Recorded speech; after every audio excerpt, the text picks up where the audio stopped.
Ya, silakan Mbak Adista. Assalamualaikum warahmatullahi wabarakatuh. Selamat datang kembali di webinar Scholarship Hunter CMBS Indonesia, sharing session keempat. Nah, hari ini kita punya 3 pembicara. Yang pertama, Kak Galuh, yang kedua, Bang Tito, dan yang ketiga, special guest, kita ada Bang Ahala. Nah, Kak Galuh adalah penerima LPDP yang sekarang sedang menempuh pendidikan di Queen Belfast University di UK. Nah, Kak Galuh akan menjelaskan sedikit bagaimana cara mendapatkan offer letter yang baik dari sisi Master of Coursework. Jadi kalau misalnya kalian yang mau kuliah Master S2 di bidang coursework, nah ini tipsnya dari Kak Galuh. Lalu yang kedua Bang Tito. Bang Tito akan mereview sedikit bagaimana persyaratan yang bagus, surat pengajuan yang bagus dari sisi kita Direktorat Jenderal Imigrasi. Nah, kalau Kak Ahala ini akan menjelaskan bagaimana mendapatkan offer letter yang baik untuk mendapatkan Master by Research. Nah, Master by Research ini offer letternya juga bisa dipakai untuk jenjang PhD. Oke, webinar kita akan berlangsung selama kurang lebih 60 menit. Saya mempersilahkan Kak Galuh, Bang Ahala, dan Bang Tito untuk memperkenalkan diri lebih dalam terlebih dahulu. Silahkan Kak Galuh. Terima kasih Dista atas kesempatannya. Bagi yang belum mengikuti webinar, bagi yang pertama kali mengikuti webinar kita, nama saya Gusti Galuh Ratnasari. Saat ini saya sedang ongoing study di Queen's University of Belfast, seperti yang sudah disampaikan oleh Dista, jurusan Global Security and Borders. Saat ini saya sedang dalam tahapan penulisan disertasi dan akan kembali pada bulan Oktober. Dan seperti yang sudah disampaikan juga, karena ada rute yang berbeda, maka saya akan menjelaskan bagaimana proses untuk mendapatkan offer letter, tapi yang course-nya yang by coursework gitu ya, yang kalau sederhananya mungkin ya yang masuk kuliah gitu. Nah, itu nanti perbedaannya apa, saya serahkan kepada Mas Ahala untuk menjelaskan lebih jauh dengan by research. Oke, selanjutnya silakan Bang Tito. Oke, terima kasih Kak Dista. Perkenalkan, saya baru pertama kali ya ini muncul sebagai narasumber. Saya Tito. Mungkin udah banyak yang kenal. Pada hari ini saya akan memberikan beberapa informasi terkait dengan persyaratan atau bagaimana pemberi kerja ya atau atasan kita dalam melakukan seleksi pemberian beasiswa. Jadi ada beberapa beasiswa yang memang eksklusif dan sifatnya hanya diberikan kepada anggota pada kementerian atau direktorat jenderal tertentu. Karena saya sendiri merupakan yang mendapatkan beasiswa Australian Awards, namun melalui jalur Direktorat Jenderal Imigrasi. Saya menyelesaikan pendidikan saya pada tahun 2013 sampai 2015 di Flinders University Australia, jurusan hubungan internasional. Ini itu dulu. Terima kasih. Siap. Selanjutnya Bang Ahala, silakan memperkenalkan diri. Assalamualaikum, selamat sore. Nama saya Ahala. Saya penerima beasiswa LPDP. Untuk saat ini, alhamdulillah dapat rezeki untuk lanjut studi di NUS, di National University of Singapore, di studi Asia Tenggara, di Fakultas Art and Social Science, yang Master by Research. Jelas nggak, Pak? Jelas, Bang. Oke. Jelas, Bang. Siap. Oke, langsung aja Kak Galuh, kita beri kesempatan 20 menit untuk Kak Galuh mempresentasikan dan menjelaskan kepada kita semua bagaimana cara mendapatkan offer letter untuk Master by Coursework yang baik beserta tips-tipsnya. Silakan Kak Galuh. Boleh nawar nggak? Nggak, bercanda. Oke, kita mulai aja ya. Saya share dulu screen-nya. Oke. Baik. Pertama-tama saya, seperti biasa, saya akan menyampaikan steps-nya dulu ya. Jadi yang pertama, untuk mendapatkan, jadi ini sebenarnya rangkaian, lanjutan dari webinar kita yang, terutama yang pertama. Jadi dalam posisi bahwa teman-teman sudah menentukan universitas dan course mana yang ingin dituju gitu. Nah, step pertama itu adalah yang harus teman-teman lakukan adalah membuka halaman persyaratannya, dan kemudian itu memperhatikan dan melis dengan baik ya, memahami permintaan mereka seperti apa. Yang pertama itu yang harus dilihat adalah admission kriterianya. Siapa sih yang mereka perbolehkan untuk course ini gitu, dan setiap course itu dia spesifik gitu. Terus yang kedua, setelah itu nanti step kedua setelah teman-teman sudah mengetahui kriterianya apa yang mereka inginkan, maka itu harus ditunjang dengan dokumen. Otomatis akan ada fase di mana teman-teman memprepare semua dokumen itu. Yang ketiga, setelah dokumennya lengkap, teman-teman akan apply online ke universitas tersebut, dan ya ada ininya sendiri ya, ada portalnya biasanya yang bisa diakses. Terus kemudian sedikit saya akan touch area applying for visa karena itu berkaitan gitu. Baik, kita masuk ke checking for admission kriterianya ya. Oke. Yang pertama itu adalah mereka akan menjelaskan siapa saja yang bisa mendaftar dalam konteks academic background. Misalkan kalau kita mendaftar kayak misalkan international studies lah ya, itu mereka akan kasih tahu yang boleh mendaftar di sini yang punya background hukum, misalkan social science, jurnalistik misalkan, atau international relations. Itu akan ketahuan area-area mana yang mereka inginkan, yang menurut mereka targetnya itu tepat gitu loh untuk mengikuti kursus ataupun course yang yang mereka tawarkan tersebut. Nah, yang kedua itu mengenai international equivalent qualifications. Gampangnya sih sebenarnya ini mengenai akreditasi dan IPK, akreditasi universitas, akreditasi jurusan, dan IPK kita sendiri. Jadi mereka ada standarnya, dan teman-teman nggak usah pusing karena biasanya mereka sudah ngerti ya, karena ini udah inilah ya, praktis yang common gitu. Mereka akan kasih link negara kita apa, dan di situ sudah ada penjelasan yang akan tulisan S1, sarjana S1 gitu kan, atau D4 gitu. Terus kemudian akreditasinya apa yang diminta, terus kalau misalkan akreditasi universitasnya itu B, maka IPK yang mereka minta berapa. Biasanya kalau akreditasinya itu B atau lebih rendah gitu ya, itu mereka minta IPK kita yang tinggi gitu. Itu kayak penyeimbangnya akhirnya gitu loh. Nah, kemudian selain academic requirements tersebut, yang kedua itu adalah mengenai English language requirement. Sebenarnya English language requirement ini nggak cuma IELTS sih, tapi saya recommended ke IELTS karena banyak ya alat ukur testing untuk kemampuan berbahasa Inggris sih banyak. Ada Pearson, ada TOEFL dan lain-lain gitu, Cambridge. Cuman kenapa saya banyak mencontohkan menggunakan IELTS karena biar ini lebih luas, IELTS itu lebih luas diterima dan mudah gitu. Tesnya dalam artian tuh akses untuk tesnya tuh lebih luas, ada di beberapa kota, slotnya juga cukup banyak. Terus kemudian bisa dipakai untuk semua, aksesnya luas gitu ya intinya. Artinya ke pemberi beasiswa, jadi kita cukup tes sekali gitu loh. Dan harus diperhatikan juga, ini pernah saya jelaskan di IELTS di dalam persyaratan kampus ya, persyaratan beasiswa.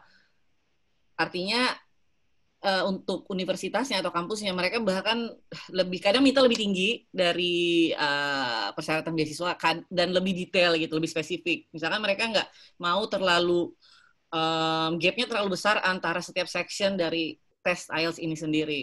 Jadi bisa jadi teman-teman overall-nya tinggi 7 atau 7,5 dengan listing 8, tapi ternyata writing, reading-nya rendah. Mereka tidak mau. Itu tetap tidak masuk ke dalam kriteria mereka.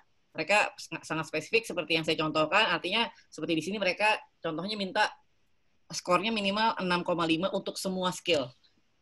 Itu juga harus diperhatikan. Dan saya lupa menuliskan di sini, ini yang akademik ya, bukan yang general testnya. Oke. Nah, ini informasi yang sangat penting. Saya ambil ini dari punyanya Bristol ya, Universitas Bristol. Di sini mereka mungkin karena banyak juga pasti aplikan atau pelamar yang itu punya circumstances yang berbeda-beda, situasi yang berbeda-beda, sehingga ada juga yang melamar itu tidak standar aplikasinya. Dalam hal tidak standar ini artinya misalkan akreditasi kampusnya di bawah dari yang mereka minta, atau misalkan sebentar, atau mereka waktu kuliah itu areanya nggak masuk di area yang mereka yang diminta, cuman pas kerja itu relate gitu loh sama yang mereka minta. Nah, ini masih diberikan kesempatan untuk meyakinkan mereka di dalam personal statement yang akan kita tulis untuk menyediakan detail bahwa kita tuh layak karena ada aspek lain di dalam hidup kita selain background S1 yang membuat kita tuh eligible atau layak untuk juga atau masuk dalam kriteria yang mereka inginkan gitu. Jadi skill yang didapatkan bukan karena latar belakang benar-benar murni akademik, tapi karena sebagai profesional atau sebagai praktisi. Dan ini dinilainya case by case ya, maksudnya mereka akan benar-benar melihat aplikasi kita secara keseluruhan dan tidak bukan sesuatu yang di-apply fits to all gitu, tapi mereka akan lihat satu-satu gitu untuk case yang seperti ini. Jadi bisa jadi walaupun kelihatan situasinya itu sama, tapi resultnya bisa berbeda gitu. Karena pertimbangannya sangat spesifik. Gitu. Oke, ketika teman-teman merasa kayak ketika teman-teman sudah melihat persyaratannya dan mengukur-ngukur gitu ya, sudah tahu begini, dan teman-teman merasa ada chance, sepertinya bisa nih, nah itu menurut saya layak untuk dipersiapkan dokumen yang dibutuhkan gitu. Ini ada beberapa dokumen yang saya list gitu ya, walaupun tidak semuanya minta biasanya, tapi ini yang saya coba masukin yang umum dan ada beberapa yang juga spesifik gitu. Yang saya bold ini yang membutuhkan sedikit perhatian, dan ini juga nanti bisa di-touch sama Mas Tito ya, academic reference, professional reference, terus kemudian personal statement, mungkin Mas Tito bisa kasih perspektif yang berbeda. Kalau saya kan perspektif dari aplikan ya, pelamar, mungkin Mas Tito bisa berikan perspektif dari bagaimana sih professional reference itu bos ataupun atasan kita tuh ngasih reference tuh gitu, seperti itu kan gitu. Jadi dari perspektifnya seperti apa. Atau bagaimana mengkomunikasikan surat-surat ini nanti dengan atasan bisa juga mungkin. Baik, yang pertama itu adalah academic reference. Jelas bahwa ini artinya semacam kita sebutnya surat rekomendasi dari dosen pembimbing ataupun dosen yang pernah ngajar yang mengetahui kemampuan akademik kita gitu, yang akan memberikan yang akan memberikan rekomendasi.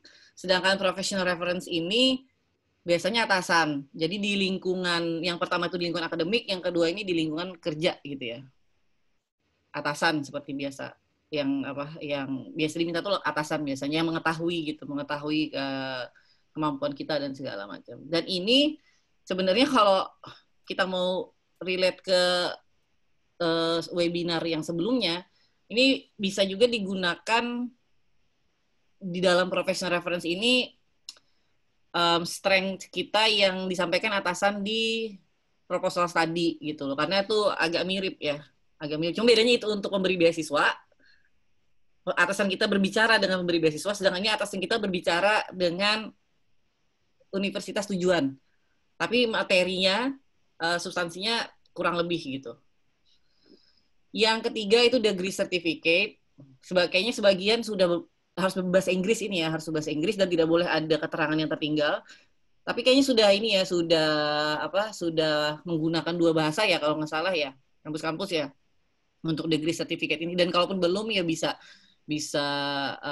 ditranslate ke sworn translator. Kalau mau di apa istilahnya ke notaris ya, saya lupa. Mungkin juga saya sih kemarin melakukan itu, tapi ada juga kampus yang nggak minta harus disahkan oleh notaris gitu. Ya, disahkan ya istilahnya. Oke. Dan juga begitu, transkrip nilainya juga harus bahasa Inggris. Dan harus jelas, jangan ada informasi yang tertinggal gitu.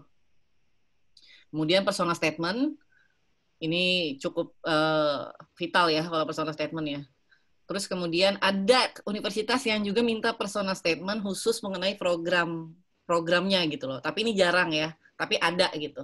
Mungkin untuk kampus-kampus yang agak top gitu, mereka suka ada additional required documents gitu, persyaratan tambahan tuh selalu ada gitu loh. Yang terakhir itu IELTS-nya. IELTS-nya dipastikan masih berlaku ya, jangka waktunya itu, waktu mendaftar tuh masih berlaku, dan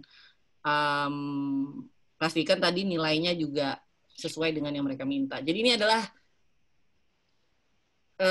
gambaran dokumen yang harus disiapkan seperti itu. Walaupun tidak semuanya nanti perlu, tergantung universitas tujuan teman-teman. Oke, nah ada optional document, CV ya. Saya sih nggak diminta kalau saya, tapi kemarin waktu daftar itu saya sediakan. Ya, menurut saya apa penting juga kurikulum vitae ini untuk menambah keterangan dan penjelasan dari personal statement. Jadi kalau ada informasi yang berusaha mereka cari atau mereka tidak perlu lagi menjangkau kita gitu loh. Tapi dengan membaca kurikulum vitae, siapa tahu ada aspek yang mereka cari tidak ada di personal statement, tapi itu bisa diperkuat di kurikulum vitae. Dan usahakan memasukkan informasi itu yang relevan ya. Maksudnya ya teman-teman tahu lah, kalau misalkan daftarnya itu untuk jurusan IT, ya kalau teman-teman jago karate nggak usah dimasukin juga gitu loh. Jadi cari yang relevan aja gitu. Terus penting ya kurikulum vitae ya, walaupun optional nggak apa-apa, siapkan dengan baik, tulis dengan baik, sertakan aja. Oke. Ini mengenai selection process sekarang. Jadi kira-kira seperti inilah rangkaian proses yang akan dialami oleh aplikasi kita itu gitu. Dan setiap kampus itu beda-beda. Ada yang cepat, ada yang lambat. Ada yang 3 bulan, ada yang 2 minggu, segala macam. Ada kampus yang saya pernah punya pengalaman itu mendaftar di universitas, pokoknya universitasnya itu dia security vetting-nya ada. Jadi ada pemeriksaan background check gitu. Dan itu agak lama memang, sekitar 3 bulan mereka minta. Oh, Cranfield University gitu. Mereka kerja sama-sama Akademi Militer UK kan. Jadi kuliahnya aja tuh di dalam lingkungan akademi militernya gitu loh. Sehingga, nah ini berbeda selection prosesnya. Ada tambahan security vetting yang itu berkaitan dengan keamanan gitu. Jadi mungkin mereka kayak mengontak jaringan intelijen mana atau internasional gitu untuk vetting diri kita gitu. Mengecek gitu kan. Oke, ini yang umum ya. Jadi yang pertama itu, aplikasi kita itu akan dinilai oleh ada dewannya gitu, ada boardnya, ada beberapa orang. Terus kadang, yang seperti saya bilang tadi, kalau mereka nggak puas, mereka akan meminta interview kepada kita. Kadang juga tidak. Jadi ini sangat tergantung universitasnya gitu ya. Kalau mereka nggak yakin, bisa jadi ini wajib. Jadi ada kampus yang saya lupa yang mana ya, Cambridge atau apa gitu. Memang wajib, pasti ada interview. Bukan if necessary lagi, memang pasti ada interview. Tapi ada juga yang hanya karena nggak puas, kemudian ditambahkan step interview tersebut. Nah, kemudian setelah itu akan ada decision yang mereka buat, dan itu mereka akan kirim email ke kita untuk memberikan bukan alasan sih, keputusannya itu. Artinya diterima atau tidak diterima gitu loh. Nah, ketika tidak diterima, berarti kan selesai lah ya. Artinya kita nggak bisa gitu loh. Tapi kalau diterima, itu seperti yang pernah saya jelaskan di webinar sebelumnya, itu ada 2 jenis penerimaan yang akan yang akan mereka tawarkan ke kita, yaitu yang kondisional bersyarat sama unconditional offer yang tidak bersyarat. Kalau unconditional ini udah oke banget ya, maksudnya kayak ini sesuatu yang memang sudah kayak semacam ya syarat yang kita cari itu emang unconditional gitu, bahkan untuk memberi beasiswa gitu. Kalau kondisional ya itu ada catatan, berarti harus ada yang dipenuhi gitu. Dan mereka akan kasih tahu. Saya udah jelaskan juga kan perbedaan antara conditional dan unconditional di webinar sebelumnya. Nah, kemudian kita tuh harus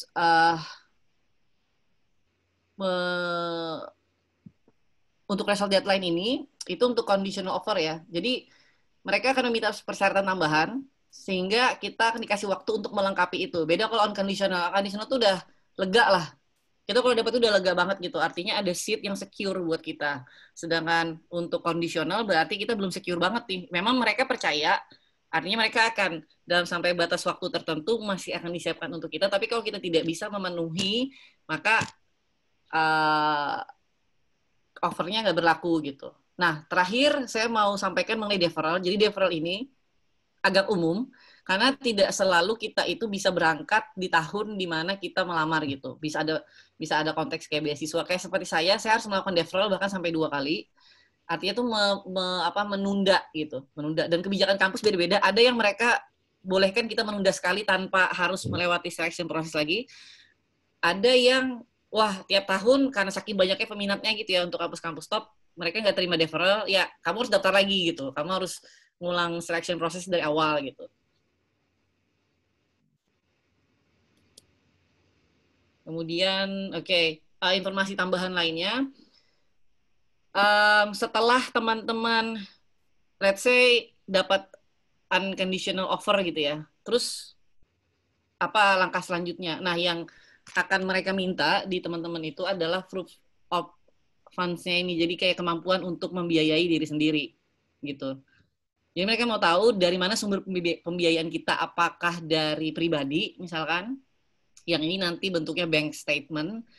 Ada juga yang misalkan kayak beasiswa, maka itu nanti akan ada surat dari pemberi beasiswa namanya letter of sponsorship, kemudian letter of guarantee. Saya lupa nih, nanti mungkin Mas Ahala bisa tambahin ya, karena saya kemarin 2017 saya agak lupa dapatnya yang mana duluan. Sepertinya dapatnya letter of sponsorship dulu, baru kemudian dapatnya letter of guarantee. Jadi kalau kita udah pegang letter of guarantee ya, sebagai seorang awardee, itu kita di mata universitas sudah tinggal masuk sih sebenarnya, tinggal proses pengajuan visa gitu loh. Artinya kita sudah jelas akan membiayai diri kita itu seperti apa. Dan ini persyaratan dari imigrasi juga sebenarnya. Setelah kita bisa memberikan bukti kemampuan untuk membiayai diri sendiri ini, baik itu untuk kuliahnya, maksudnya baik untuk membayar SPP gitu ya, tuition fee, ataupun untuk living cost, nanti mereka akan keluarkan namanya dokumen CAS. Tapi ini untuk UK ya. Makanya saya kasih kurung, ini untuk UK. Yang lain mungkin prosesnya kurang lebih sama.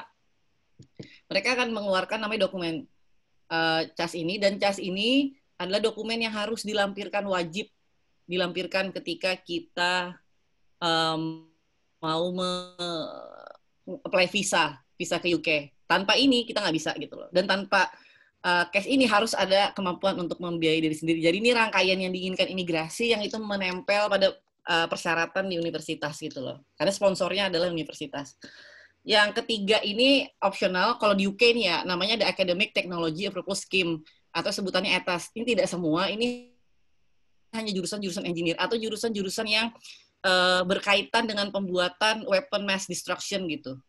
Ya, WMDs. Jadi kalau jurusan kalian itu bisa bikin bahan peledak gitu ya, yang massal gitu, maka kita memerlukan approval dari, kalau ini Foreign and Commonwealth UK yang mengeluarkan, bukan dari Home Office atau bukan dari imigrasi ya. Jadi kayak badan tersendiri yang itu sebenarnya kayak Kemenlu. Fungsinya itu Kemenlu, badannya itu ada fungsi-fungsi foreign affairs-nya gitu ya. Tapi ada juga fungsi security sama intelligence-nya. Nah, teman-teman harus mendapatkan persetujuan dulu, approval dulu oleh dari mereka gitu. Dan terakhir, syarat ini, dokumen CAS sama atas ini, bagi yang membutuhkan, itu salah satu syarat yang harus dilampirkan ketika meng-apply visa student atau tier 4 ke UK. Baik. Oke, hal lainnya itu adalah ada fees and deposit gitu ya. Fees ini saya maksudkan itu kadang ada biaya pendaftaran, kadang gratis gitu ya. Itu tergantung universitasnya. Kadang daftar aja tuh harus bayar, misalkan kayak 50 pounds misalkan, atau University of Sydney kayaknya bayar juga $100 Australia kayaknya. Nah, sedangkan deposit ini biasanya untuk yang membiayai diri sendiri. Jadi mungkin ini kayak semacam mereka juga mau tahu kita keseriusan kita seperti apa gitu ya. Kadang ada yang meminta deposit. Jadi ketika kita menerima offer yang mereka berikan, mereka minta kayak 1.500 pounds misalkan untuk kita mendeposit gitu loh. Ya, kalau orang bilang tuh kayak tanda jadi gitu ya. Tapi deposit ini nggak berlaku untuk penerima beasiswa. Karena LOG itu udah kuat gitu. Jadi kalau kita punya LOG itu, mereka lah percaya lah gitu bahwa kita bisa membiayai dan serius gitu. Jadi deposit ini mereka mau tahu lah kita tuh serius apa enggak, ada enggak dananya sebenarnya gitu loh untuk membiayai ini gitu.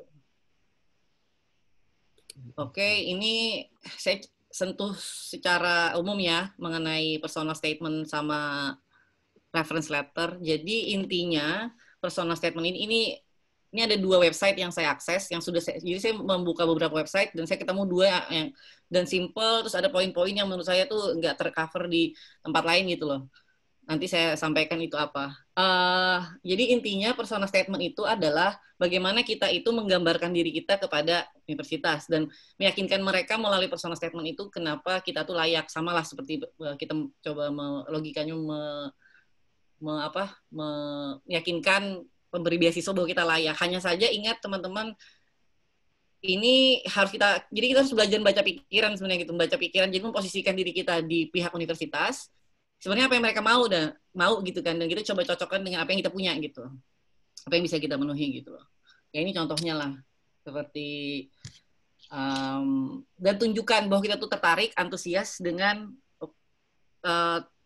pelajaran, mata kuliah ataupun jurusan mereka tawarkan. Ini do's and don'ts-nya, nanti teman-teman download aja, bisa baca sendiri lah ya. Kayak seperti di sini standar, tunjukkan kemampuan, terus sampaikan dengan jelas, antusias, berikan ada antusias dalam menulisnya gitu kan.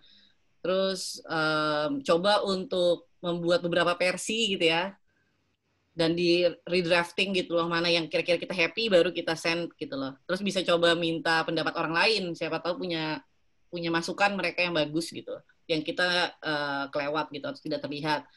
Nah, ini yang menurut saya bagus sekali yang mereka ingatkan ya dari apa nih, www.ucas.com ini bagus menurut saya. Jadi jangan ini sih bad move ya, jangan coba mengcopy punya orang karena itu mengindikasikan hal yang negatif gitu terhadap kalian. Dan mereka punya aplikasinya untuk mengecek gitu loh. Jadi ketika itu terlalu sama kalian itu ya satu berarti banyak hal kan akhirnya menggambarkan memberikan gambaran minus kepada diri kalian karena hanya kalian ketahuan membuat personal statement yang itu entah kalian copy dari orang lain atau seperti apa gitu. Jadi pastikan itu benar-benar personalize, bikin sendiri aja, pede aja gitu, bikin sendiri. Karena ya bisa lah, semua orang pasti bisa. Jadi jangan malas aja kalau menurut saya. Personal statement itu kan tergantung kitanya mau menulis seperti apa. Jadi semua orang pasti bisa harusnya. Terus juga kalau bisa nggak usah melebih-lebihkan diri sendiri, takutnya satu mereka udah biasa baca ya dan itu kelihatan gitu kan. Yang kedua itu takutnya memang ada interview yang mereka minta dan kita nggak bisa memenuhi ekspektasi itu, dan dari situlah ketahuan kalau itu melebih-lebihkan. Jadi jangan lah, nggak usah lah gitu ya. Terus kalau ini maksudnya don't rely on spell checker, jadi pastikan kayak yang kalian tulis tuh nggak ada error, jadi jangan sampai substansinya tuh ketutup sama masalah grammar atau ada spelling yang salah gitu kan. Sayang banget gitu loh, udah sedemikian rupa dipikirkan, dituangkan, tapi kemudian ada error-error yang grammatical error dan segala macam itu yang menghalangi mengganggu penilaian gitu. Oke, kalau bisa jangan terburu-buru nulisnya. Ya, seperti itulah. Oke, sekarang kalau tadi kan personal statement ya. Personal statement ini dari kita ya, kita yang bikin gitu. Kemudian kita untuk memberikan gambaran kepada mereka seperti apa kita. Mungkin nanti teman-teman juga ketika browsing akan ketemu yang namanya motivation letter, terus bingung personal statement sama motivation letter itu bedanya apa ya? Sebenarnya kalau bagi saya itu sama aja. Cuman ada yang bilang kalau personal statement itu lebih kepada itu menceritakan kita banget gitu loh. Sedangkan motivation letter itu menceritakan kita mau ngapain ke depannya. Tapi kalau saya masukin dua-duanya. Karena bagi saya itu berkaitan gitu. Cuman kayak bobotnya yang mana yang lebih berat aja. Tapi ya terserah teman-teman sih bikin aja yang sejujur-jujurnya dan rapi-rapinya gitu kan. Oke, sekarang ini mengenai reference letter. Yang ingin saya sampaikan mengenai reference letter adalah, sebentar ya.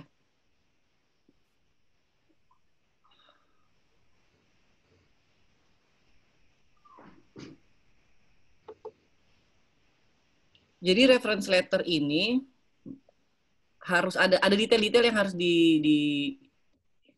diingat gitu oleh teman-teman. Karena ini biasanya kita meminta reference letter ini kan ke seseorang yang mengenal kapasitas kita, kompetensi kita, dan dia di bawah institusi gitu loh. Jadi itu nggak terlepas. Sehingga ketika kita menulis reference letter ini kan isinya ya. Di luar dari isinya ini harus dipastikan bahwa misalkan itu kayak ada kop suratnya dengan jelas, terus kemudian dosen yang memberikan atau atasan yang memberikan itu menggunakan email resmi institusi gitu. Itu penting.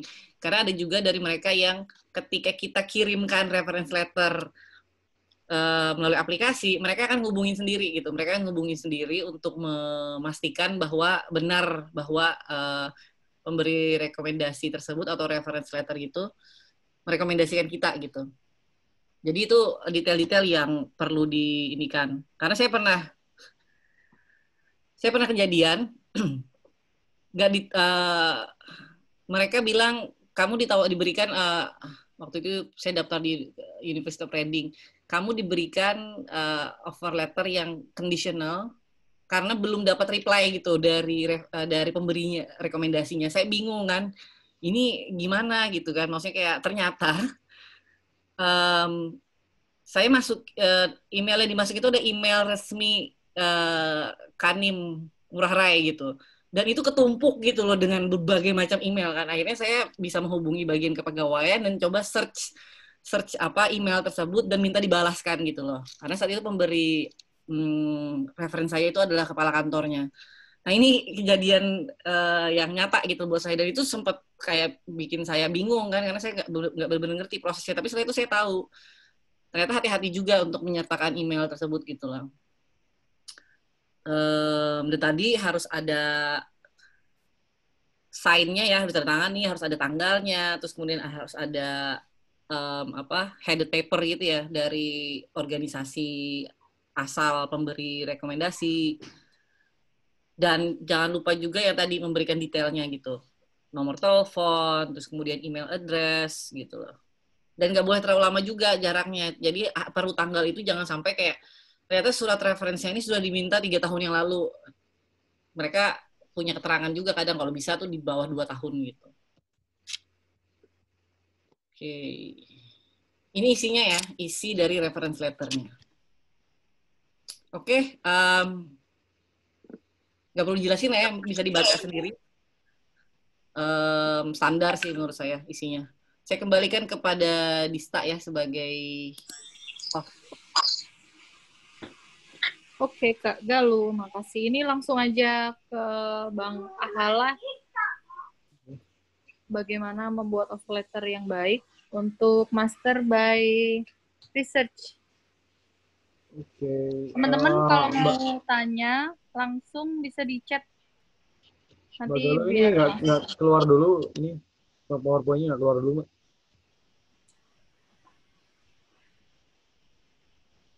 Oke. Saya harus keluarin dulu ya ininya ya. Wait. Di stop. Oke. Good.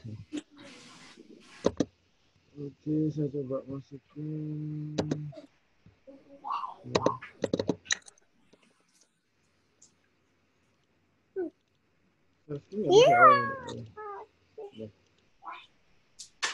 Oke, ini terima kasih.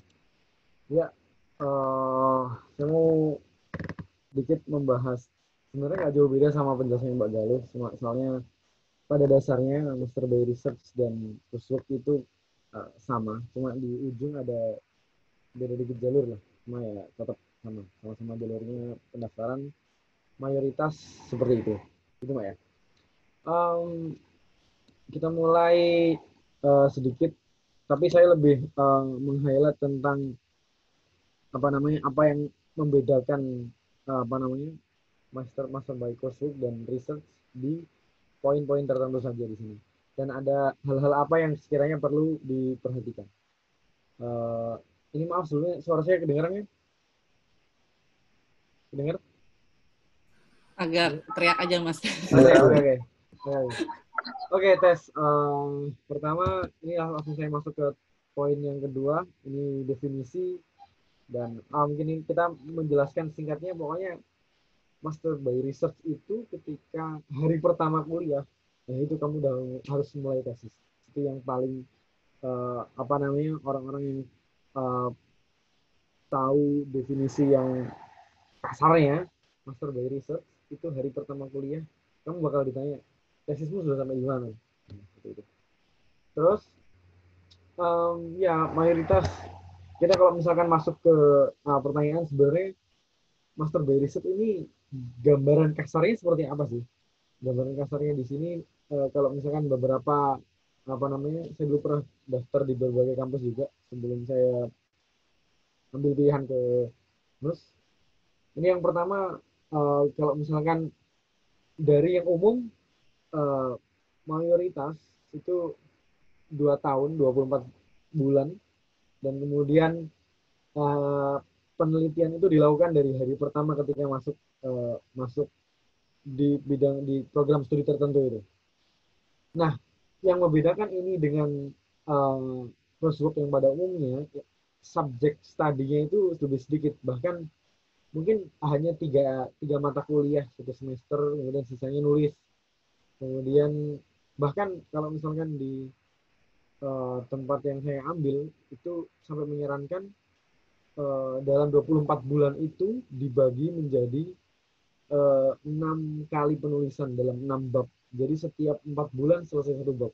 Selesai 4 bulan satu bab. 4 bulan satu bab. Nah, itu yang kebiasaan yang dinus yang diterapkan ke calon mahasiswanya. Kemudian dari sini kita masuk ke tahapan yang bagaimana untuk mempersiapkannya.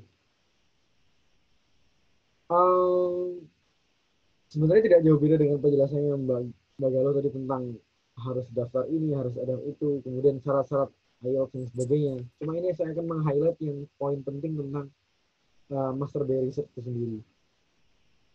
Pertama, kenapa ini? Please move this window. Oh, nggak usah. Yang pertama adalah kita menjelaskan soal sebenarnya master by research itu yang paling utama adalah kita mau riset soal apa nanti ketika lanjut studi. Nah, di sini saya sering kali dulu ketika supervisor S1 dulu saya sering dorong dan sempat di tempat riset dulu juga. Kamu suka nulis apa? Udah itu yang kamu utamakan.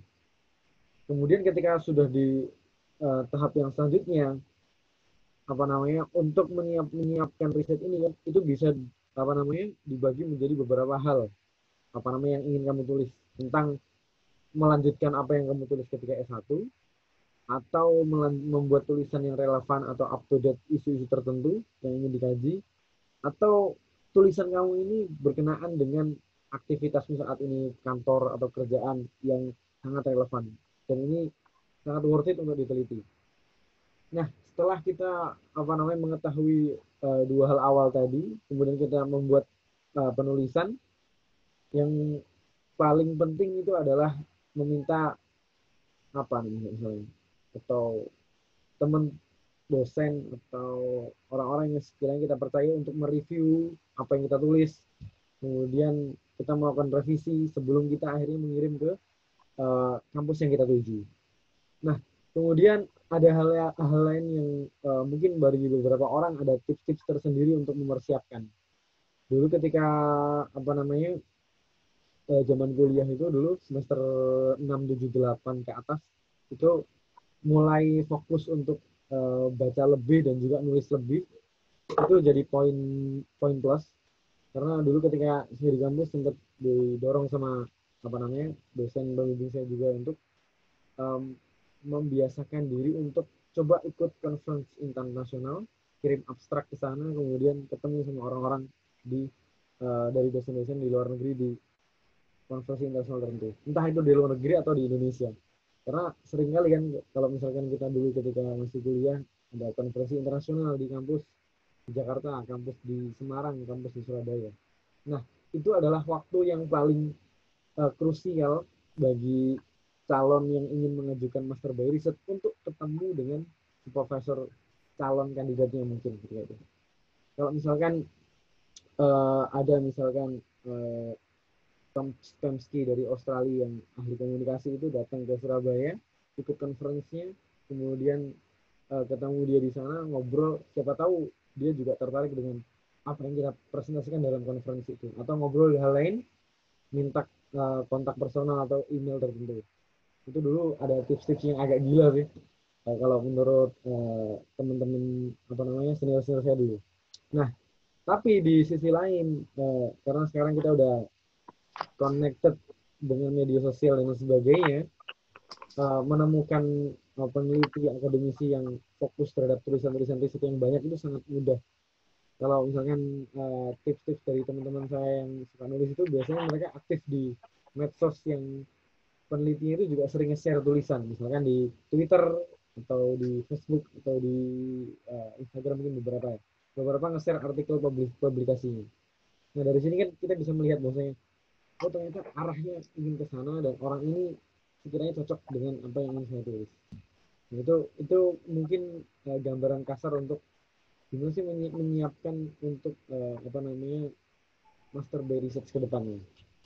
Lanjut, kemudian untuk pendaftarannya apa namanya apply ke kampusnya tadi sudah banyak dijelaskan sama Mbak Galuh. Cuma di sini saya ingin meng-highlight tentang ada dua tipe orang yang apa namanya mendaftar ke master by research ke luar negeri. Di beberapa kampus juga ada beberapa mungkin ada yang cara yang berbeda lagi, mungkin nanti ada tambahan dari Mas Tito ya. Nah, ini ada yang pertama ketika mendaftar yang di sisi sebelah kiri itu ketika sudah melengkapi requirement untuk pendaftaran, IELTS, untuk motivation letter, bla bla bla bla bla bla. Yang paling penting dalam master by research inilah pengiriman tesis proposal atau proposal riset. Ini yang paling krusial. Dan di satu sisi pertama itu ada yang kita dari admission kita ngirim ke sana proposal riset ke sana, kemudian dosen dari kampus sana itu akan memilih, oh ini cocok sama saya nih, saya ambil. Oh ini nggak cocok sama saya nggak saya ambil.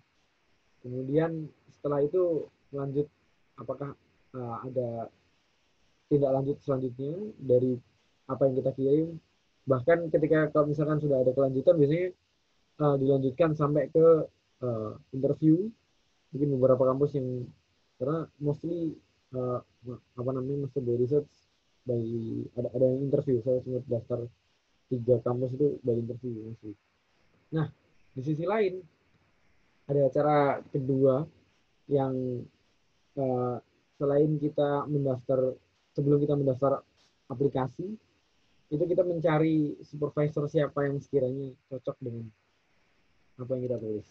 Nah di sini ketika kita mencari kandidat supervisor untuk kemudian kita melakukan correspondence, ada beberapa hal yang harus diperhatikan. Yang pertama seperti kita mengetahui profil orang yang kita mintai ini, karena mayoritas apa ya kalau culture-nya di NUS itu dosen itu semuanya dipanggil profesor. Jadi mereka itu orang yang posisinya tinggi dan dia kayak petinggi di kampus lah atau orang yang dituakan ilmunya banyak dan mereka sibuk. Nah kita harus apa namanya pertama tahu tentang profil orang ini seperti apa, kemudian tulisan-tulisan dia fokusnya kemana, kemudian dalam melakukan korespondensi pun harus diketahui soal bagaimana kita harus polite dalam mengirim email, behave properly kalau kita mau koresponden. Soalnya apa ya mahasiswa Indonesia kan sebagian ada yang mungkin mengirim email langsung ngirim email tanpa ngasih pembukaan. Padahal itu sangat basic dan ini banyak yang mungkin ditinggalkan. Misalkan dia Mister siapa, kemudian I'm writing this letter to bla bla bla. Semacam itu pembukaan surat dalam nulis email itu kadang-kadang juga ada beberapa yang mungkin dulu ketika studi S1 tidak terlalu memperhatikan soal itu. Nah, ini yang perlu diperhatikan. Nah, setelah kita melakukan korespondensi, kemudian kita mengirim proposalnya, apakah Anda setuju, itu kadang-kadang kita menunggu respon 1-2 minggu, dan ketika rezeki keterima ya, oke, lanjut. Saya menerima proposal kamu silahkan lanjut ke admission untuk menyelesaikan. Nah, kalau pengalaman saya, setelah menyelesaikan ini, kemudian ada tahap online interview by Skype waktu itu. Jadi ketika masuk Skype interview pertama itu nggak usah basa-basi siapa namamu ini gimana. Langsung ketika mau masuk di Skype interview langsung ditanya bagaimana, coba jelaskan bagaimana argumen utama dari proposal tesis yang kamu tulis. Dan itu 45 menit bicara seperti itu, dan di akhir baru yang ngobrol-ngobrol yang agak ramah-tamah gitu. Dan ini mungkin milieu lingkungannya mungkin kita agak kaget kalau misalkan ternyata di beberapa kampus itu juga ada yang ketika kita hendak daftar pun di proposal risetnya pun ketika mau masuk kampus sudah di screening dulu ketika Skype interview sebelum menerimanya. Tapi ketika ada confidence, kemudian menguasai materi proposal yang kita tulis, karena pada dasarnya ketika kita interview seperti itu kan kita against ourselves, kita race sama diri kita sendiri. Kalau kita mau mampu menguasai materi proposal kita, dan kita mampu untuk dealing sama interview penguji. Next. Nah, ini salah satu contoh kalau misalkan teman-teman ASN mayoritas yang di sini ya. Ini dulu ketika saya daftar PDP, mayoritas 60% itu kebanyakan ASN. Insya Allah nanti teman-teman yang ASN dimudahkan lanjut lah. Kuotanya paling banyak. Kemudian di sini saya ambil contoh, kalau misalkan ada teman-teman saya itu yang dia agak kesulitan nyari supervisor, dia kebanyakan nyari dosen Indonesia yang ngajar di kampus di luar negeri. Di Australia itu ada banyak, ada Prof. Fedi Hadis. Kalau yang di sini saya kutip ada Prof. Ari Herianto yang di Monash. Kemudian ada juga yang di NUS juga ada banyak. Soalnya kalau lingkungan Australia Singapura ini masih banyak orang Indonesia yang ngajar di sana. Jadi kalau udah agak ke UK Amerika agak susah nyari. Ada mungkin enggak prosesnya mungkin agak berbeda. Nah, ini kita ambil contoh dari satu. Ketika teman-teman mencari supervisor, karena supervisor adalah kunci dalam mengambil master by research. Di situs resmi kampusnya itu kadang-kadang ada email resmi si dosen tersebut. Kalau misalkan nggak mau nyari yang beli-beli, cari yang orang Indonesia aja lah biar lebih enak. Nanti kalau misalkan yang mau beli, nah setelah lihat namanya dan profilnya itu kadang-kadang di list profil dosen itu ada tulisan area of expertise, ada political science, post-colonial studies, cultural studies. Ini kan, ternyata Prof. Ari suka di sini. Kemudian kita menulis soal ini yang sekiranya cocok dengan apa yang dia tulis. Atau mungkin kita mengikuti publikasinya dan buku-bukunya. Nah, dari sini kita mulai korespondensi yang di email seperti yang tadi saya jelaskan. Dengan email-email yang sopan, mungkin sesuai dengan bahasa akademik yang pas. Nah, kemudian setelah kita korespondensi, jangan lupa kita untuk menulis panduan khusus untuk proposal tesis. Tesis proposal itu juga ada cara-cara masing-masing. Kalau di NUS itu ada cara-cara sendiri untuk penulisan, ada writing-nya seperti apa, literatur review-nya seperti apa, kemudian perbabnya seperti apa, topik-topik. Ya sama seperti kayak nulis skripsi, cuma agak naik dikit seperti itu. Nah, ketika pendaftaran mungkin zaman sekarang mungkin agak mudah untuk surfing di internet, kita nyari kampus yang kita tuju, NUS keluar semua, NUS keluar, NU keluar semua, Monash keluar semua, dan kemudian kita tinggal lanjut mengambil di sini. Karena di sini research program termasuk juga beberapa program yang diminati juga kita harus melihat, ternyata ini yang kelasnya yang diminati banyak, ini kelas agak sedikit terminati yang agak tengah-tengah. Kita juga harus melihat dari sisi ini juga untuk memastikan bahwasanya kita kemungkinan keterimanya ada sekitar 50-60% keterima. Itu kadang-kadang juga perlu diperhatikan. Oke, next. Nah, kemudian dalam master by research ini juga saya melihat bahwasanya apa sih plus minusnya ketika kita mengambil coursework dan juga master by research. Kalau dari sisi master by research, mungkin karena kita didorong untuk nulis, didorong untuk di perpustakaan atau mungkin orang sains di lab dan lain sebagainya. Ini outputnya nanti bakal ketika keluar dari kampus ada tulisan yang mungkin dianggap agak produktif karena kita di encourage untuk banyak nulis dan mikir. Tapi juga agak kurang piknik ntar gimana susahnya. Terus tapi di sisi lain kita melihat bahwasanya di sini juga ada sisi positifnya karena ketika kita sudah ambil master by research, kemungkinan untuk ambil PhD itu lebih terbuka karena mereka menganggap basic master by research itu adalah mini PhD yang memudahkan kita untuk lanjut studi doktoral. Tapi di sisi lain ada minusnya juga karena mungkin kalau misalkan di tempat yang di NUS itu kan kebanyakan ada Center of Studies, Center Asia Timur, Asia Tenggara, mulai kajian Melayu dan lain sebagainya itu kan ada banyak. Itu kadang-kadang kita ketika kekurangan basic konsep dan kita ketinggalan dari apa yang kita pelajari di S1 kita harus mengejar dulu. Makanya kadang-kadang kita terlalu forsir di hal lain dan di sisi lain juga kita kayaknya kurang di sini deh. Sedangkan kalau yang coursework itu kan banyak sekali materi-materi tiap per semester yang memberikan materi banyak, masukan banyak dan asik. Nah, kemudian yang kedua adalah ketika yang kita ambil studinya itu mungkin bisa dibilang nggak linear. Itu kadang-kadang orang-orang yang seperti itu agak takes time gitu. Struggle-nya lebih karena dulu ketika S1 saya nggak belajar ini, S2 saya belajar ini, dari research, ini bakal ambil susah. Keep up sama urusan ini.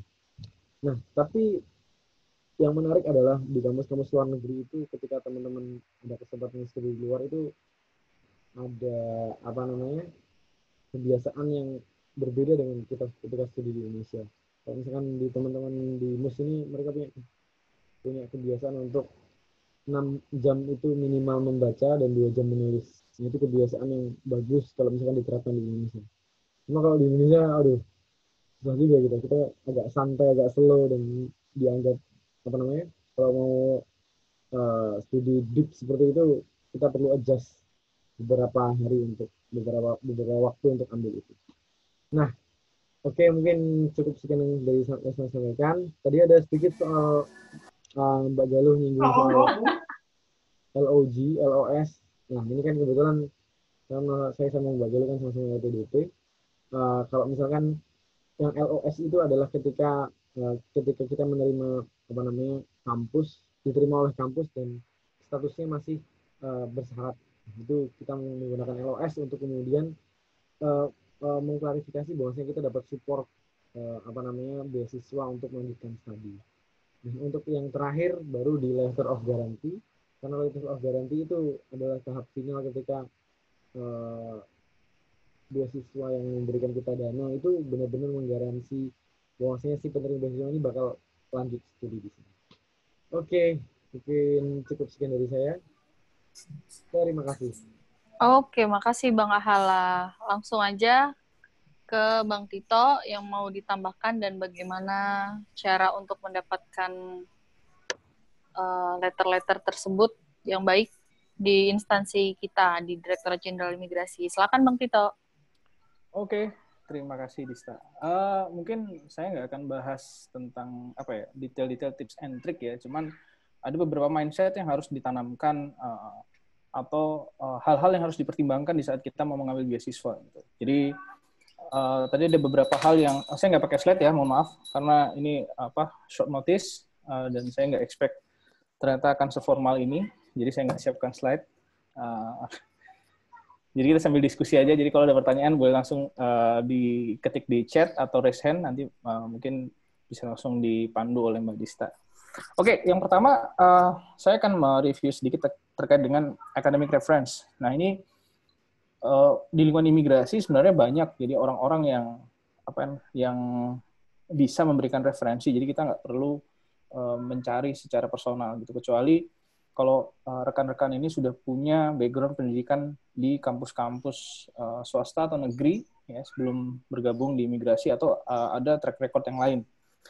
Tapi bila tidak punya, jadi misalnya lingkungannya ada berasal dari pendidikan kedinasan gitu atau berkarir dari bawah ya, terus kita ada yang maaf ya, saya akan sedikit maksudnya straightforward, bahwa ada beberapa kampus S1 yang diambil itu mungkin nggak seprestis itu ya. Jadi ini kendala yang muncul di lingkungan ASN biasanya. Jadi karena ada kesibukan kerja, jadi nggak mungkin daftar sekolah S1 di UI, gitu kan?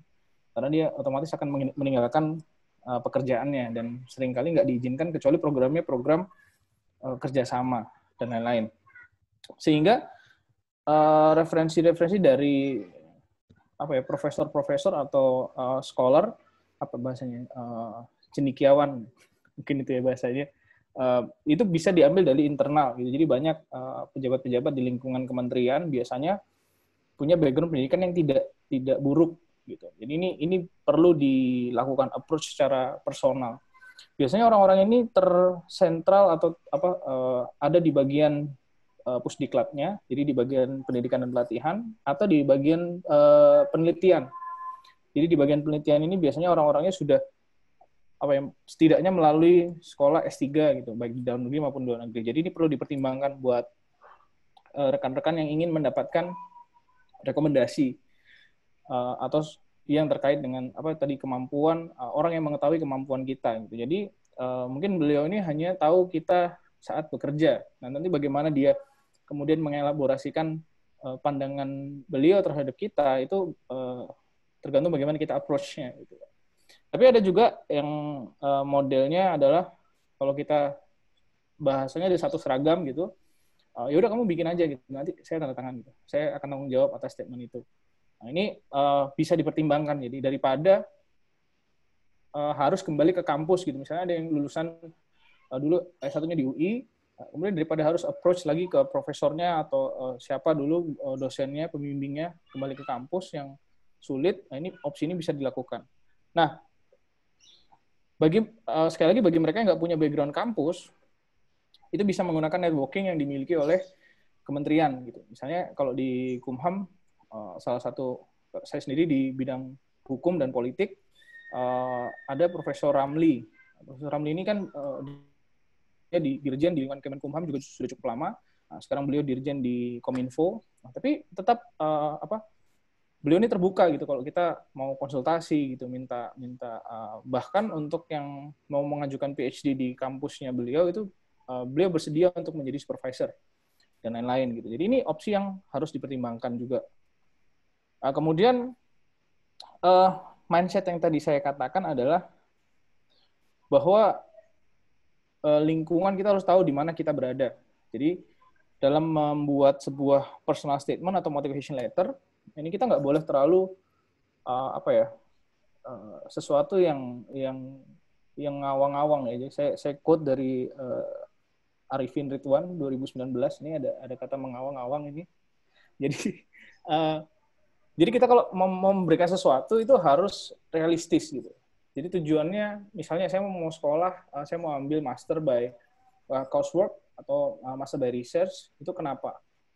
Dan kemudian implikasinya terhadap instansi itu apa? Dan kalau bisa itu nggak terlalu jauh gitu. Jadi kalau saya mau menganalogikan, di saat misalnya frekuensi atau sistem yang digunakan di Indonesia itu Windows 10, Windows XP gitu kan. Nah, kita nggak bisa dalam motivation letter atau personal statement itu kita bicara dengan format Windows 10. Ini gap-nya terlalu jauh.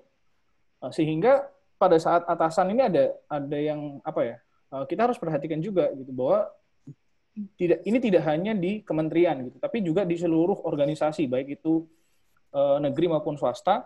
Ada tipikal-tipikal orang yang senang lihat orang susah, susah lihat orang senang. Nah, maka you have to take your chance gitu. Lihat tipikal orangnya, kemudian ambil apa ya? Jadi kita fokus pada tujuan akhir kita. Apa tujuannya? Tujuannya adalah untuk mendapatkan persetujuan dan lain sebagainya, untuk mendapatkan ACC dan seterusnya. Karena beberapa pengalaman beasiswa yang sifatnya internal kementerian itu persaingannya tertutup gitu, atau bahkan kita nggak tahu beasiswa ini nggak dipublish karena orang-orangnya udah ditunjuk langsung. Nah, ini kendala yang kita hadapi, dan di saat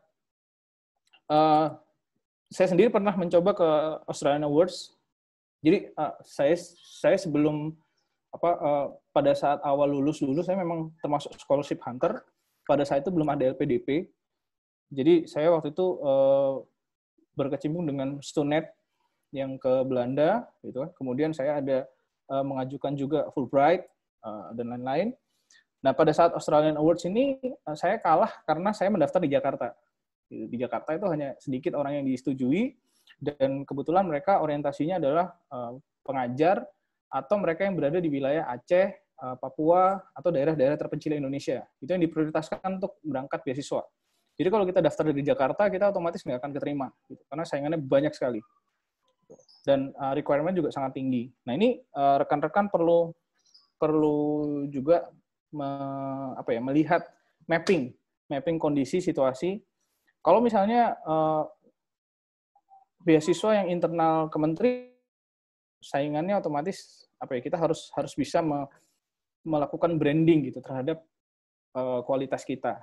Ada fenomena yang saya temukan, ada beberapa ASN di kementerian kita gitu pada saat awal keterima, kemudian merasa saya kan punya chance untuk, atau saya ini punya potensi untuk dikembangkan gitu. Saya masih muda, saya mengajukan beasiswa, tapi saya belum diangkat PNS. Tapi kemudian akhirnya berargumen dengan pemberi izin yang sifatnya kolot. Gitu. Kamu kalau belum PNS ya kamu nggak usah ambil. Kalau kamu ambil, PNS-nya lepas. So this is a choice that you have to make. Gitu. Kemudian terkait beasiswa, yang paling penting sekali adalah surat izin atasan. Ini hanya untuk sekedar cerita saja. Jadi pada saat tahun 2011 saya mengajukan saya iseng-iseng lamar sih. Saya jadi iseng-iseng lamar ke universitas, saya ngobrol. Kebetulan saya dapat rekomendasi dari Prof. Hikmanto Juwana untuk hukum. Gitu. Saya ngambil di sekolahnya si Agus Harimurti Yudhoyono itu kan di Harvard. Kemudian saya dapat LOE. Walaupun LOE-nya adalah conditional gitu, karena pada itu saya belum punya IELTS. Nah, rekomendasi ini karena nggak ada, saya belum punya, pada saat itu belum ada LPDP, rekomendasi ini kemudian saya bawa lah ke Groningen, karena ada Stunet. Stunet ini beasiswa yang diberikan pemerintah Belanda, saya bawa ke Groningen University. Ada pilihan antara Leiden atau Groningen. Nah, saya sudah bayar IELTS saya pribadi, saya sudah menyelesaikan semuanya, tapi saya miss satu hal, saya tidak punya surat izin atasan.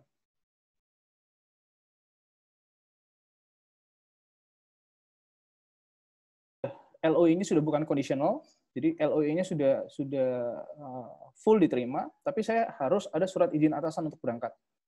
Karena harus cuti di luar tanggungan negara pada saat itu. Dan surat saya tidak ditandatangani. Saya menunggu surat itu 2 tahun. Sampai akhirnya Groningen menghubungi saya personal, sampai akhirnya menawarkan kalau memang, jadi waktu itu saya research terkait dengan human rights. Jadi pada tahun itu saya masih concern ke human rights, dan Groningen menawarkan, nggak apa-apa, nanti kalau masalah job kan kamu nanti bisa cari lagi gitu. Dan kalau misalnya riset ini berjalan dengan baik, di sini supervisornya mau mensponsori untuk kamu lanjut ke PhD. Saya tergoda waktu itu. Saya tergoda untuk berangkat, tapi entah kenapa saya nggak punya nyali gitu untuk berangkat pada waktu itu. Dan saya mikir karir saya lebih penting di Indonesia, sehingga saya drop. Nah, surat izin atasan ini sifatnya ternyata sangat krusial. Kenapa? Ada orang yang maksa berangkat tanpa surat izin atasan. Dia kendala pada saat dia kembali. Apa kendalanya? Kendalanya ijazahnya tidak diakui. Jadi kalau dia PNS, dia berangkat dalam kondisi PNS, ingat bahwa dalam proses penyetaraan ijazah, Dikti itu menanyakan surat izin atasan. Mereka yang yang berangkat tanpa izin gitu, walaupun sekolahnya dia GPA-nya bagus gitu, kemudian hasil tesis atau dissertation-nya itu bagus, tapi bisa tidak memiliki penyetaraan ijazah oleh Dikti karena tidak punya surat izin atasan. Jadi ini harus dicamkan baik-baik oleh semua scholarship hunter bahwa administrasi di Indonesia itu masih sangat saya bahasanya sangat feodal ya, sangat feodal dan sangat kolot gitu. Kalau ada yang ikut webinar kemarin gitu, kita juga diskusi dengan Pak Alfreds ya sebagai narasumber, memang kondisinya sangat berbeda. Ya, jadi kalau misalnya kita bicara coursework atau thesis by research, kualitas thesis atau dissertation kalau kita bandingkan dengan Indonesia itu juga seperti bumi dan langit. Di saat tesis kita isinya hanya deskripsi kata-kata omong kosong dan lain sebagainya, kalau di luar negeri kan lebih berisi ya, lebih daging semua gitu. Kalau di Indonesia itu kambing tapi kurus gitu. Jadi yang berat tulangnya, nggak bisa diapa-apain, cuma bisa dijadiin kaldu. Nah, gitu. Jadi mungkin nggak banyak sih yang bisa saya sampaikan. Jadi itu ada beberapa hal yang perlu dijadikan pertimbangan khususnya bagi seluruh rekan-rekan sesama ASN, khususnya di Kementerian Hukum dan HAM dalam proses mengajukan beasiswa. Terakhir, last but not least, what would you do when you return? Di saat saya kembali, saya mau jadi apa?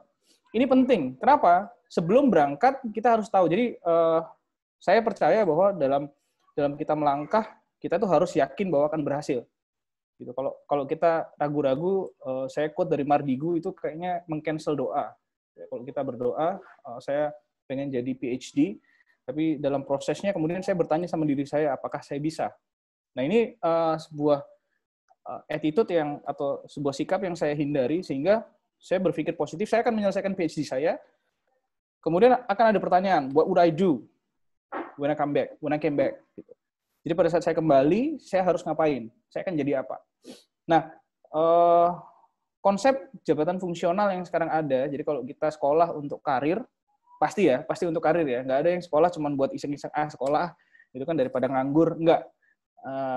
Sekolah itu biasanya terkait dengan karir gitu, dengan asumsi atau harapan-harapan yang pernah dibahas pada webinar yang di awal-awal gitu. Jadi banyak yang berekspektasi dengan saya sekolah, saya akan dihargai. No, that's not the thing. It's a total bullshit gitu. Anda nggak sekolah untuk dihargai, gitu kan? Anda sekolah untuk diri Anda sendiri. Jadi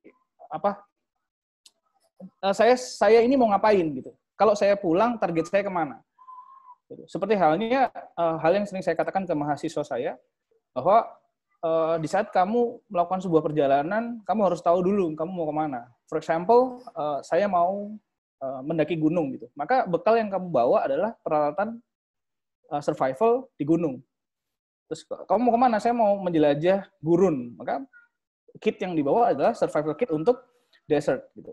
What happen kalau kita jalan ke gurun, kemudian kita bawa survival kit untuk ke gunung. Jadi ke gurun kita bawa survival kitnya gunung. Maka waste of time, waste of semuanya gitu ya. Effortnya bawa barang beratnya itu kemudian nggak berfungsi barang-barang ini. Seperti halnya juga kayak misalnya nih Mbak Galuh, salah satu orang yang kemudian memilih mengambil security ya, tentang border security. Ternyata di lingkungan imigrasi ini nggak banyak yang ngambil border security. Gitu. In my humble opinion, border security itu ini sebuah langkah yang sangat berani menurut saya. Mungkin Mbak Galuh ini punya visi yang jauh ke depan dan pastinya sangat optimis sekali. Disitulah kenapa kita berada, kita yakin akan membangun imigrasi atau Indonesia nih ke depan, sehingga bahwa di lingkungan imigrasi kita itu masih berkutat pada konsep jadi kalau ada mikro, meso, makro ya kan. Kalau penelitian ini pasti udah hafal dengan hal-hal kayak gini nih. Kemudian kalau imigrasi itu menurut apa yang saya baca, saya lupa source-nya, mohon maaf. Jadi pertama itu tentang control, kedua tentang movement, ketiga tentang settlement. Nah kita nggak akan pernah bisa bicara tentang movement karena Indonesia masih bicara control. Gitu. Control. Bagaimana kita mengontrol perbatasan? How we control people, how we control gitu. Jadi di saat kita nggak pernah bertanya, kenapa sih TKI itu banyak dari desa ini ke sana? Kenapa sih orang itu tertarik sih untuk movement ke sana? Kenapa sih orang itu tertarik untuk movement to Australia through Indonesia? Why? Karena transit flight itu nggak harus ada di Indonesia, ada di negara lain juga ada. Why Indonesia? Kalau toh dia akan ambil transit flight juga ke Australia gitu. Jadi kenapa Indonesia? Gitu. Jadi orang nggak ada yang pernah menganalisa kenapa fenomena puncak itu terjadi, kenapa ya banyaklah hal yang terkait itu mungkin nggak cocok akan saya bahas di sini, tapi lebih kepada pertanyaan relevansi dari scholarship yang akan kita ambil. Gitu. Relevansinya apa? Ini truth yang menyakitkan. Jadi siapkan hatimu gitu. Saya pulang dari Flinders pada tahun 2015 itu kan dengan ekspektasi yang sama. Jadi yang dikatakan di webinar pertama bahwa saya akan dihargai. Wah, sudah selesai sekolah di Australia ya kan. Pulang gitu first task is given to me gitu, yang dikasih ke saya adalah fotokopi. For months. Gitu. Ekspektasi saya akan diminta, Mas tolong buat analisa gitu kan, Mas tolong buat analisa kebijakan, Mas tolong buat kamu buat sesuatu yang berat gitu kan. But no, there are no such thing. Jadi kalau dari Vernon dari Harry Potter kan there are no such thing as magic. Jadi saya pulang, 2 skill yang kemudian saya latih setelah saya pulang dari Australia adalah saya jago motokopi dan saya jago bikin kopi. So that's 2 things and harsh reality. Jadi sebuah kenyataan yang pahit gitu. Jadi contoh sekarang ada JFT analis kepegawaian, ada analis keimigrasian, ada JFT pustakawan, kemudian ada arsiparis, ada JFT dosen. Pick your choice gitu. Kamu mau kemana? Where do you want to go? Jadi jangan salah tiba-tiba saya mau jadi misalnya kepala kasih unit, kepala seksi riksa gitu, kasih riksa di bandara. Kemudian sekolah mengambil kebijakan. Ini nggak sinkron. Gitu, nggak bisa. Gitu. Orang yang duduk di situ adalah mereka yang terlatih di lapangan gitu kan, training-trainingnya. Jadi pastikan Anda tidak mengambil beban yang membawa beban yang salah, tidak membawa bekal yang salah. Dan karena ini juga salah satu pengalaman saya pada saat berada di posisi staf direktur jenderal imigrasi, pada saat orang yang mengajukan beasiswa, dia ditanya, anak ini gimana sih?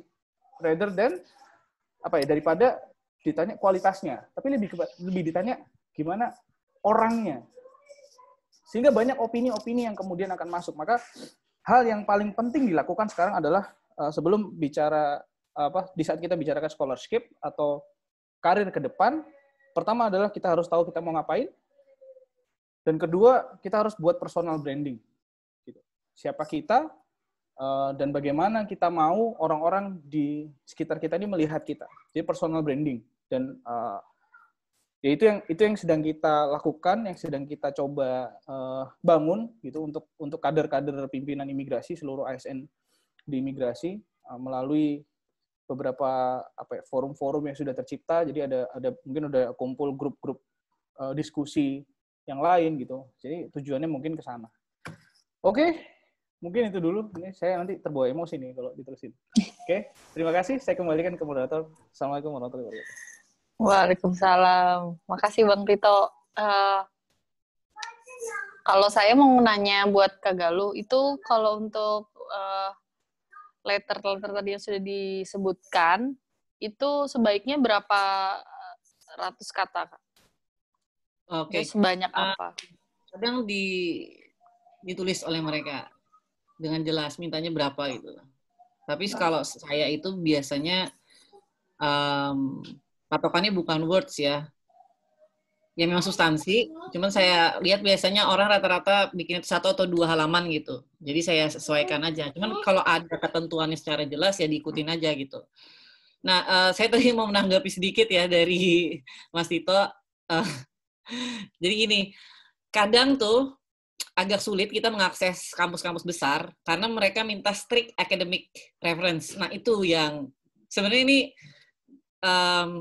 set the true lah ya, tapi memang kesulitan PNS tuh ngakses kampus besar karena kita S1-nya juga tidak di kampus yang sangat maksudnya kayak prestisnya berbeda gitu ya.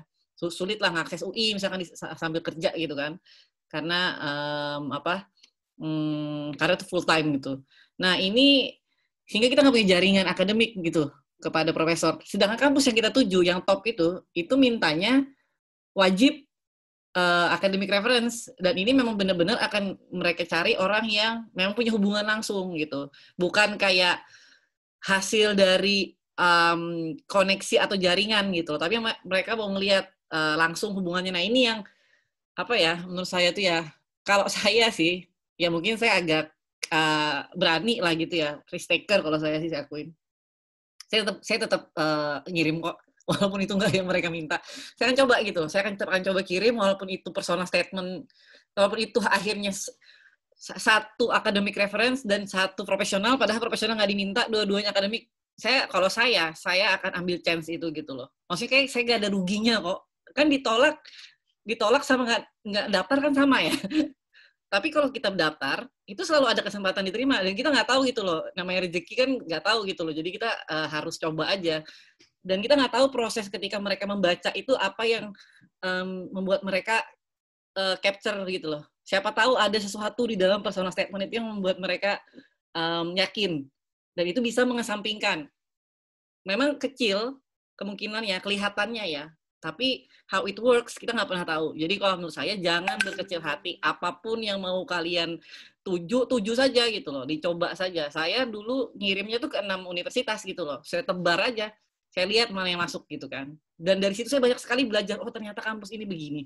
Oh ternyata kampus ini begini. Oh ternyata kampus ini begini. Kalau nggak dicoba emang nggak pernah tahu gitu. Jadi beberapa yang saya sampaikan tadi hasil dari coba-coba itu gitu kan. Walaupun pada akhirnya kita hanya membutuhkan satu. Tapi maksud saya tadi kan yang disampaikan oleh Mas Tito tadi itu akan ada menjadi bagian gitu dari proses ya. Saya akan menjadi bagian dari proses, akan ada lah. Ada juga yang cukup mulus, ada juga yang harus menghadapi A, menghadapi B, menghadapi C gitu. Cuman balik lagi kita harus ingat bahwa kita tuh sekolah tuh mau ngapain gitu kan. Dan karena niatnya itu sudah seperti saya sampaikan di webinar pertama, niatnya itu luruskan dulu niatnya, maka jalannya itu akan mudah kita pahami gitu dan kita mengerti lah, tangani juga gitu kan.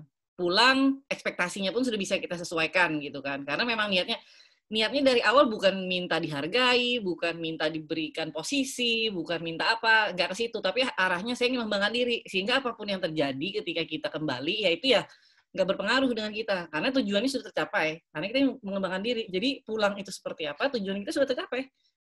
Kita sudah peacefully gitu loh balik tuh. Karena saya ingin mengembangkan diri gitu kan. Nah, seperti itu. Itu aja sih tambahan dari saya. Mungkin ada pertanyaan mungkin dari teman-teman, bisa di-share. Karena kita udah mepet banget ya. Atau Bang Ahala ada yang mau disampaikan?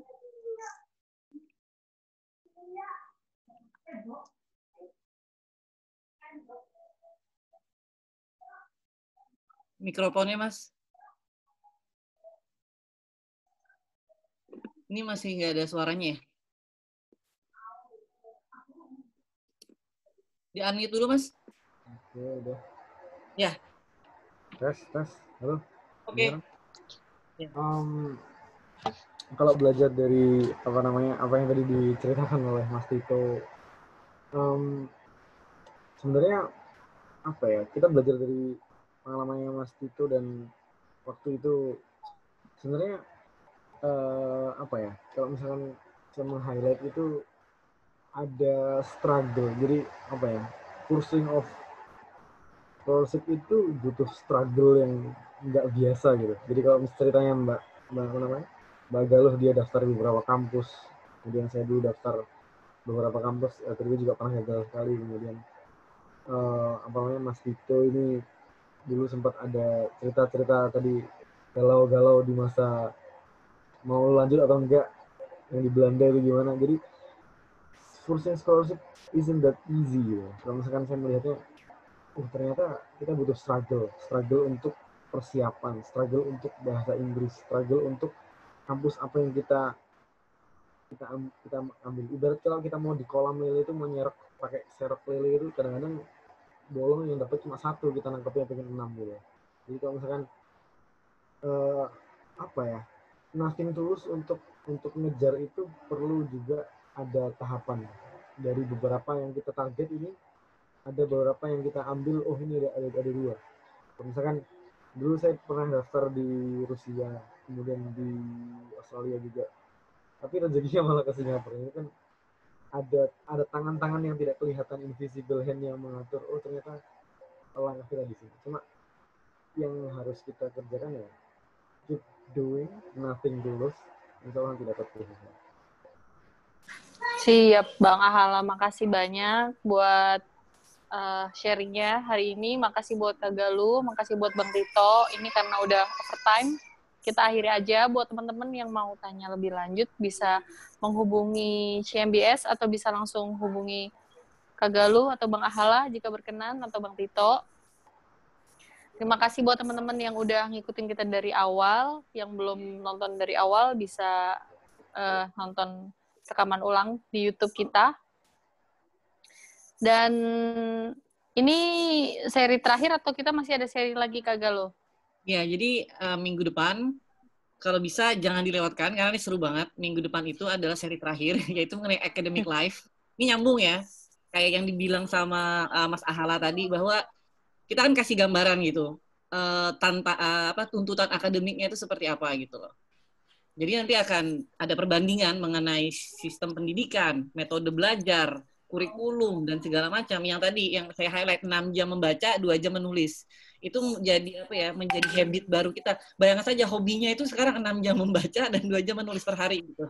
Itu maraton yang harus dilakukan untuk memenuhi standar assignment dan segala macam, dan nanti itu akan kita cover di seri terakhir, plus juga how to cope with situation lah ya. Jadi ketika nanti ada share juga tentang academic life, terus student life, terus bagaimana mengatasi persoalan kayak budaya dan segala macam, itu nanti juga akan kita ini, terus bagaimana itu bisa bertahan gitu loh. Jadi sudah berbagai tantangan itu bagaimana kita coba cope with it gitu loh, coba survive. Nah itu nanti akan itu seri terakhir penutup, dan saya harap teman-teman ikut lagi karena menurut saya itu juga akan sangat bagus karena itu akan menggambarkan apa yang harus kita penuhi gitu.